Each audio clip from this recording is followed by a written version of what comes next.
বিচারে কতদিন লাগবে সেটা কিন্তু অনিশ্চিত এখনো। তৃতীয়ত, কারো কোনো সাজা হলে আপিলের হাইকোর্টে আসার পর সে আপিল কত বছর শুনানি হবে কেউ জানে না। দ্রুত বিচার করতে হলে কত ধরনের পর্যায়ে আছে, স্টেজ আছে। প্রথমত হলো পর্যাপ্ত সাক্ষী নিয়ে চার্জশিট দিতে হবে। দ্বিতীয় হলে দ্রুত বিচার করতে হবে।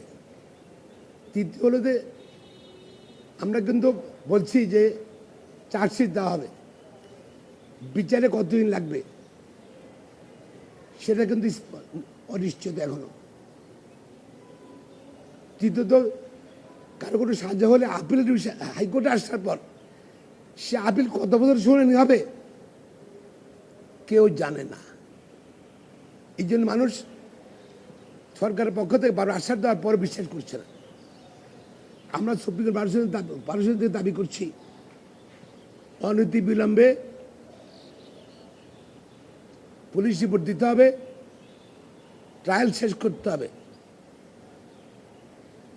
পাশাপাশি আপিল করলে ওই সিরিয়ালে না, এসব স্পষ্টকাত ঘটনাগুলো নিরাকাতের ঘটনার জন্য স্পেশাল বেঞ্চ করতে হবে, তাড়াতাড়ি সে আপিল নিষ্পত্তি করতে হবে, রায় কার্যকর করতে হবে।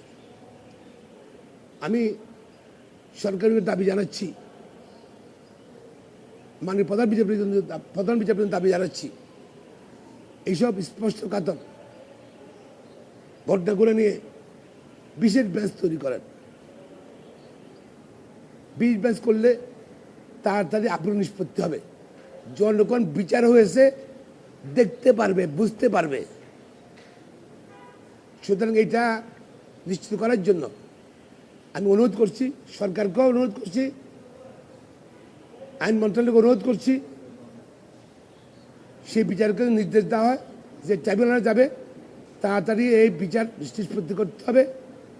আর যদি সাজা হয় সুপ্রিম কোর্টও খুব তাড়াতাড়ি সে আপিল নিষ্পত্তি করতে হবে, রায় কার্যকরী করতে হবে।